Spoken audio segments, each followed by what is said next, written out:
गलत नहीं बनाया, रहने वाला गलत था, बम से उड़ा दिया पूरा घर। एक नहीं 5-5 घर उड़ा दिए। गद्दारी की सजा मौत होती है। दुनिया दोस्तों इस्लामिस्ट टेरर से इतना परेशान हो गई है, इतना परेशान हो गई है कि अब लोग कह रहे हैं कि खुल के काम करो। जैसे तू दोगला है, ईरान के फॉरेन मिनिस्टर, तेरा बाप भी वैसे ही दोगला होगा। तू दोगला है सबसे बड़ा। आज की तारीख में जो लोग पाकिस्तान की तरफ से बोलते हैं कि कश्मीर में जो जिहाद हो रहा है बिल्कुल ठीक है, वो भारत को नसीहत दे रहे हैं। 2 कौड़ी की औकात है तुम्हारी। गिरा घटिया 2 कौड़ी का मुल्क, उसने अपनी औकात दिखा दी।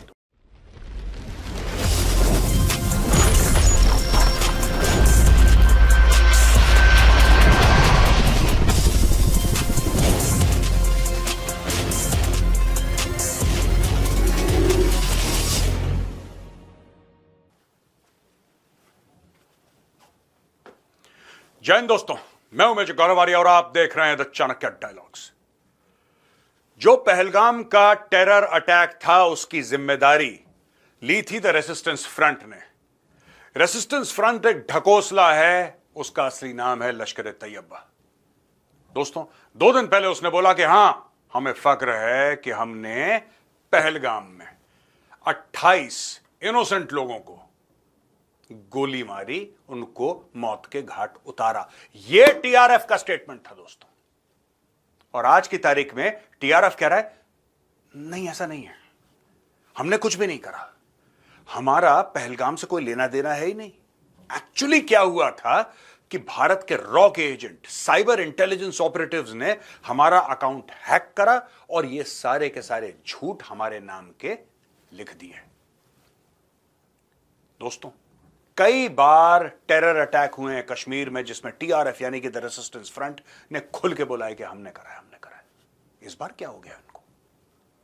इस बार क्या हो गया? और दोस्तों इसी से मिलती जुलती खबर पाकिस्तान से आई है और शहबाज शरीफ यह कह रहा है कि भाई देखो साफ सीधी बात है, हमें एक न्यूट्रल प्रोब चाहिए, आइए दोनों हाथ मिलाएं, आइए जरा पहलगाम में कैसे हुआ इसके ऊपर बातचीत करें, जरा एक इन्वेस्टिगेशन तो करें कि क्या हुआ है। दोस्तों ये एक ही सिक्के के 2 पहलू हैं, चाहे एक तरफ टीआरएफ हो यानी कि लश्कर ए तैयबा और दूसरी तरफ शहबाज शरीफ। चोर चोर मौसेरे भाई। अब मैं आपको बताता हूं क्यों। क्योंकि जब से इन्होंने भारत के तेवर देखे हैं, जब से इनको ऐसा लगा है कि ये तो बहुत भारी नुकसान हो जाएगा, तब से इनके सुर बदल गए हैं। शहबाज शरीफ के सुर बदल गए हैं दोस्तों। शहबाज शरीफ आज ये कह रहा है कि चलो एक न्यूट्रल इन्वेस्टिगेशन करवाते हैं। दोस्तों 26/11 में भी यही हुआ था। 26/11 में भारत ने पाकिस्तान को पूरा प्रूफ भेजा था, रेडियो इंटरसेप्ट भेजे थे, जो सैटेलाइट फोन से कम्युनिकेशन हुआ तो उसकी रिकॉर्डिंग भेजी थी, वीडियो भेजा, फोटोग्राफ भेजी, सारे कॉल की रिकॉर्ड भेजी और बोला कि साहब ये आपके बंदे हैं, ये 10 लोग हैं, आपके आतंकवादी हैं, ये देखिए ये इसका सबूत है। और आपको पता है पाकिस्तानी जज ने क्या बोला? पाकिस्तानी जज ने बोला hello with it, this is just literature, ये तो कहानियां हैं जो तुम हमें सुना रहे हो। एक और आपको उदाहरण दूंगा दोस्तों। आपको पता है कि पठानकोट एयरबेस पर अटैक हुआ। पठानकोट एयरबेस पर अटैक हुआ और पाकिस्तानियों ने बोला कि नहीं नहीं नहीं, ये तो कोई अटैक नहीं है, भारत ने खुद ही अपने ऊपर करवा लिया, ये फॉल्स फ्लैग ऑपरेशन। उस वक्त मोदी जी ने बोला कि आप आके देख लीजिए। दोस्तों एक्चुअली पठानकोट एयरबेस में आईएसआई की टीम आई। आप कभी सोच सकते हैं कि एक front line fighter base, front line बिल्कुल बॉर्डर पे जो फाइटर बेस है, उसके अंदर दुश्मन की खुफिया एजेंसी आए, लेकिन भारत ने अलाउ करा क्योंकि सोचा कि ठीक है, हो सकता है कोई गलतफहमी हो, ये हमें प्रूफ मिले हैं, ये हमें सबूत मिला है, आके देख लो। उसके बाद भी कुछ नहीं हुआ। ये जो आज आप मोदी देख रहे हैं ना दोस्तों, ये 2014 में ऐसा मोदी नहीं था। दोस्तों उस आदमी की पीठ पे इतने खंजर दागे, इतने खंजर मारे, इतने खंजर मारे कि उसकी पीठ लहूलुहान हो गई। और फिर उसने बोला कि ठीक है, अगर तुम्हें भाषा सर्जिकल स्ट्राइक की समझ में आती है, अगर तुम्हें भाषा बालाकोट की समझ में आती है, तो मैं वही भाषा बोलूंगा। आज की तारीख में पाकिस्तान थर थर कांप रहा है। उसको यह समझ में नहीं आ रहा कि भारत का यह रूप हमने कभी पहले तो नहीं देखा। और दोस्तों जो लोगों में गुस्सा है, लोगों में गुस्सा इतना तब भी नहीं था जब पुलवामा हुआ था, लोगों में गुस्सा इतना तब भी नहीं था जब उड़ी हुआ था। ये इतना गुस्सा क्यों? क्योंकि आपने सिविलियंस को मारा उनका धर्म पूछ के। आपने उनसे यह पूछा तुम हिंदू हो, कलमा पढ़ो, पैंट खोलो, सीधा हेडशॉट, सर पे गोली मारी, सर के पीछे गोली मारी, एग्जीक्यूशन करा है लोगों का। इसकी तो कोई माफी नहीं है। देखिए टीआरएफ तो गया, लश्कर तैयबा गया, ये कहीं पर भी बैठा हो हाफिज सईद, अब मैं हाफिज सईद को साफ तौर पे बोलना चाहता हूं कि बेटा उल्टी गिनती अपनी शुरू कर दे, तू तो गया, और तुझे बचाने के लिए जो बीच में आएगा वो भी गया। शहबाज शरीफ को मैं ये बोलना चाहता हूं कि अब समय खत्म हो चुका है, इन्वेस्टिगेशन नहीं करना। बहुत इन्वेस्टिगेशन कर लिया, बहुत तुम लोगों से रिक्वेस्ट कर ली, बहुत बोल दिया कि ये सबूत है, आके देख लो, देखो हमारे पास फोन रिकॉर्डिंग्स है, हमारे पास वॉइस रिकॉर्डिंग्स है, हमारे पास सैटेलाइट इंटरसेप्ट्स है, हमारे पास सब कुछ है, लो। तुमने बोला to hell with it, this is just literature, ये कहानियां हैं, अलिफ लैला की कहानियां जो इंडियंस ने गढ़ा रखी, ये तो हिंदुओं ने खुद करा है। वहां पे किताब रिलीज हुई 26/11, आरएसएस की साजिश। ये दोस्तों कहानी है पाकिस्तान की। अब भारत ने मन बना लिया इनको ठोकना है अच्छी तरीके से, और ये ठोकेंगे, ये ठोकेंगे। मैं आज की तारीख में जो इनके गले सूख रहे हैं ना, इनकी सरकार, इनके आतंकवादी सब कह रहे हैं कि चलो ये हमने नहीं करा, हमें कुछ लेना देना नहीं है। अब इनको पता लग रहा है क्योंकि इनकी चूड़ियां कसी जा रही हैं, और इनको पता है कि आने वाला तूफान जो है उसकी शक्ल कैसी होगी। अब दोस्तों स्क्रीन पे एक ट्वीट देखिए, ट्वीट मैंने कुछ दिन पहले भेजा था। इस ट्वीट में साफ साफ मैंने सिर्फ एक लाइन लिखी है, that the road to peace in Balochistan passes through Kashmir. पाकिस्तानियों को बड़ी मिर्ची लगी। पाकिस्तानियों ने बोला, यार ये क्या बात कर रहे हो, ये क्या, ये धमकी है क्या? तुम ये कह रहे हो कि अगर हम कश्मीर में तुम कुछ करेंगे तो तुम भी बलूचिस्तान में कुछ करोगे? क्या तुम्हारा ये कहने का मतलब है? नहीं भाई, मैं कोई धमकी वमकी नहीं दे रहा, मैं कौन होता हूं धमकी देने वाला। मैंने सिर्फ एक बात बोली है कि अगर कश्मीर में बादल गरजे तो बारिश बलूचिस्तान में होगी, सिंपल सी बात है। मैं किसी को धमकी नहीं दे रहा, मेरा भी वैसे वायलेंस से कोई लेना देना तो है नहीं, पर मैं एक बात समझा रहा हूं, अगर समझ लो। ये बात नहीं समझे दोस्तों। आपको पता है क्या हुआ बलूचिस्तान में? पाकिस्तानी फौज की गाड़ियां जा रही थी, वहां पे घात लगा के बैठा था बलोच लिबरेशन आर्मी का एक ग्रुप। उन्होंने जमीन के नीचे आईडी लगाई, जैसे ही पाकिस्तानी फौज की गाड़ी ऊपर से गई, बटन दबाया, गाड़ी उड़ी, 10 पाकिस्तानी फौजी खत्म। 10 पाकिस्तानी फौजी खत्म। और मैं ये कहना चाहता हूं कि मैं चाहता हूं पूरी दुनिया में सुख शांति हो, मैं चाहता हूं पाकिस्तान में भी सुख शांति हो, मैं चाहता हूं भारत में भी सुख शांति हो, हर जगह पीस हो दुनिया में। मैं यही चाहता हूं सच में। लेकिन शायद बलूचिस्तान के लोग कुछ और चाहते हैं, शायद बीएलए कुछ और चाहता है। अब बीएलए वो तो नहीं चाह सकता ना जो मैं चाहता हूं, तो मैं तो सुख शांति चाहता हूं। पर ध्यान रखना, और पाकिस्तानियों, ये जो ट्वीट है ना मेरा, इसको अपने माथे पे टैटू कर लेना कि जब सवेरे उठ के बाथरूम के शीशे में अपनी शक्ल देखो ना, तुम्हें यह पता होना चाहिए कि the road to peace in Balochistan passes through Kashmir. याद रखना, this tweet will haunt you. ये मैंने बहुत पहले बोल दिया था, और ये बार बार होगा, बार बार होगा, बार बार होगा, और हर बार जब होगा मेरा ये ट्वीट सच साबित होगा। दोस्तों, पहलगाम अटैक में जो 5 टेररिस्ट थे, उनका घर उड़ा दिया, बम लगाया, उनका घर उड़ा दिया, और ये बहुत अच्छा करा, ये बहुत अच्छा करा। It was important to pass this message to everybody. उड़ा देंगे बम से तुम्हारा घर। ये मत कहना कि अब हमारा परिवार कहां पे रहेगा, क्या कोई कहीं नहीं रहेगा, कोई कहीं नहीं रहेगा। तुम्हारी जिम्मेदारी है, तुम्हारी रिस्पॉन्सिबिलिटी। ये नहीं हो सकता कि तुम्हारे घर का एक बंदा हथियार लेके निर्दोष लोगों की हत्या करे और तुम बोलो मेरा घर कहां है, कहीं नहीं है, एड्रेस मिटा दिया।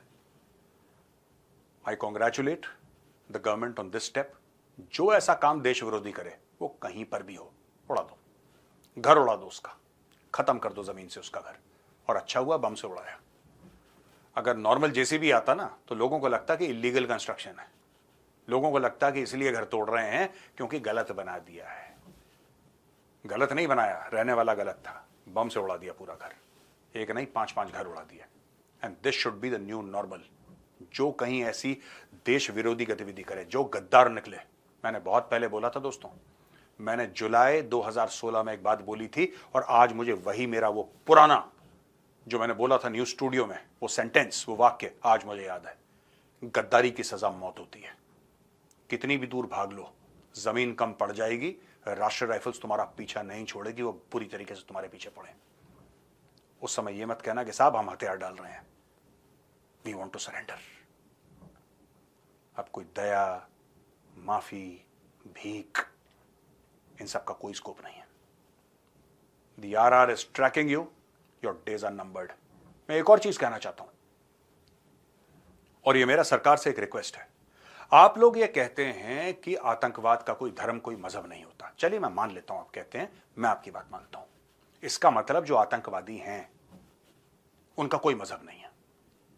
चाहे उन्होंने एक एक करके, चुन चुन करके हिंदुओं को मारा हो, ये पूछ के कि क्या तुम हिंदू हो, कलमा पढ़ के बताओ, एक एक करके मारा ना, हम फिर भी मान लेते हैं कि उनका कोई मजहब नहीं है। चलो आपने बोल दिया, हमने मान लिया। टेररिज्म हैज नो रिलीजन, हमने मान लिया। अब मैं एक बात कहना चाहता हूं, मैं सरकार को एक सजेशन देना चाहता हूं। उन आतंकवादियों को आप दफनाओ मत, उनका तो मजहब है ही नहीं। उनको जलाओ, उनको जलाओ।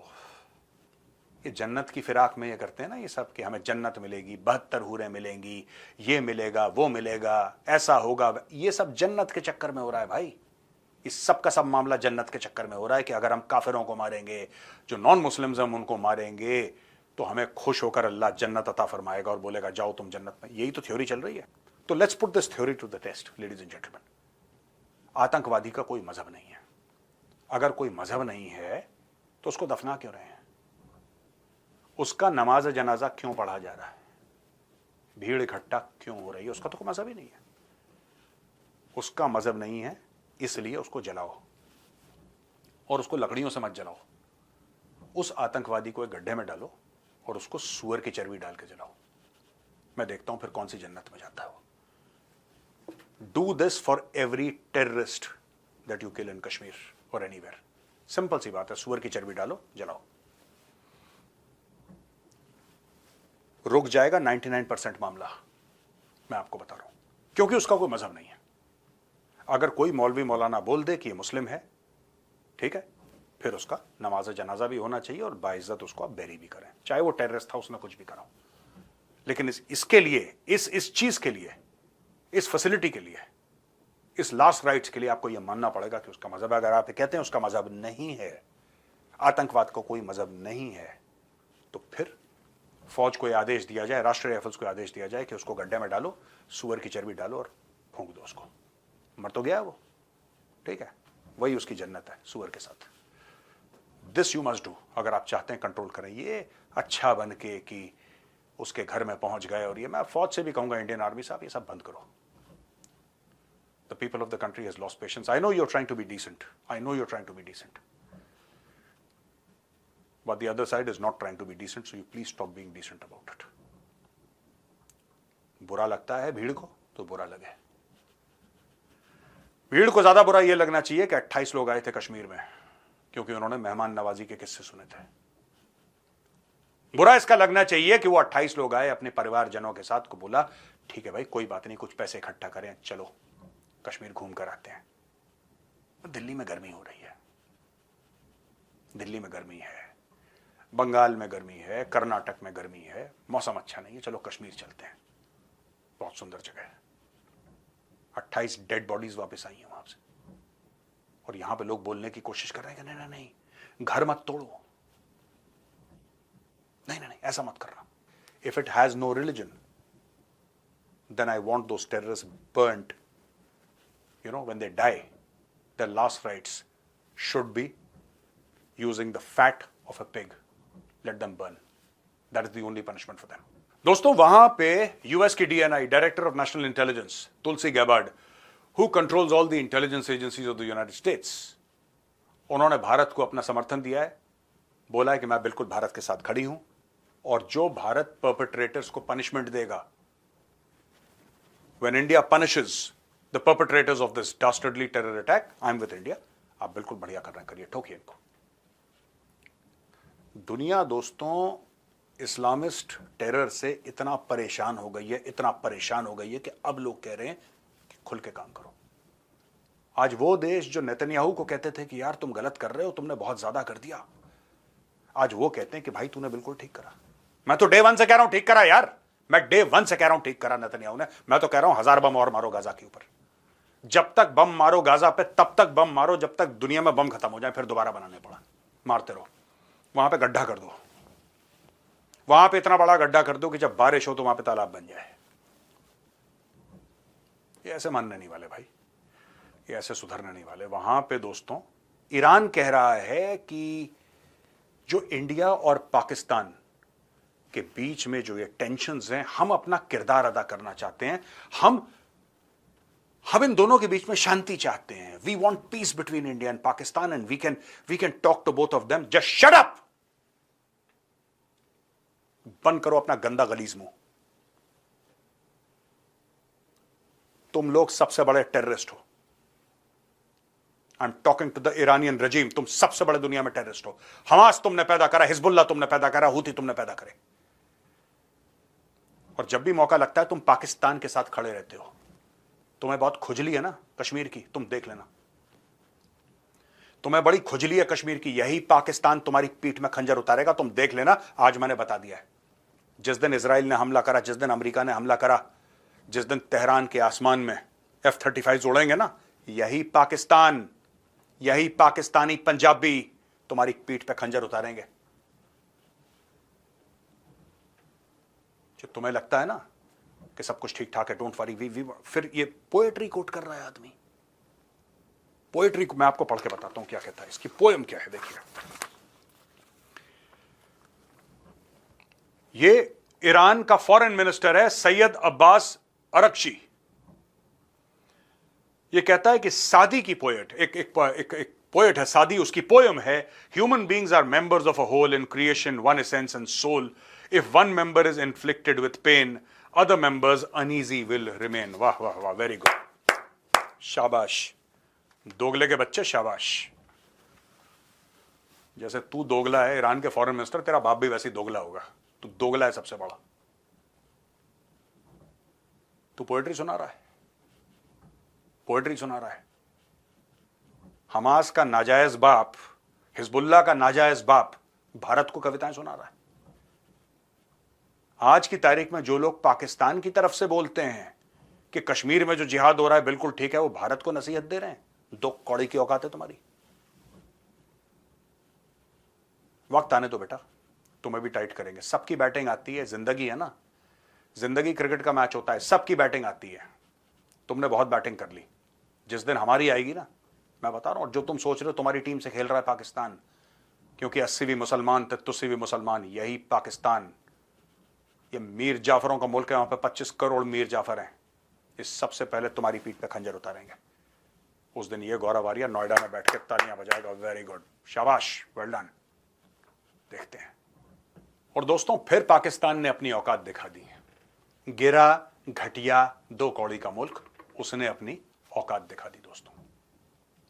कर्नल तैमूर राहत, जो कि लंदन के इनके एम्बेसी में पोस्टेड है, 500 की भीड़ गई वहां पे। उसमें हिंदू भी थे, उसमें यहूदी भी थे, और सब लोगों ने बोला कि पहलगाम में क्या हो गया, पीसफुली प्रोटेस्ट कर रहे थे। यह आदमी आता है और सबके सामने गला काटने का संदेश करता है कि मैं तुम्हारा गला काट दूंगा। और जब ये लोग प्रोटेस्ट कर रहे हैं कि ऐसा क्यों करा, तो वहां पे सेलिब्रेशन का म्यूजिक प्ले करा जा रहा है कि देखो पहलगाम में जो हुआ ना बहुत अच्छा हुआ, देखो हम खुशियां मना रहे हैं। आपने सुना था ना यहां पे पाकिस्तान हाई कमीशन, जिस दिन पहलगाम हुआ लोगों ने केक ऑर्डर करे थे, सुना है आपने? इन्होंने केक ऑर्डर करे थे, they were feeling happy, they were celebrating.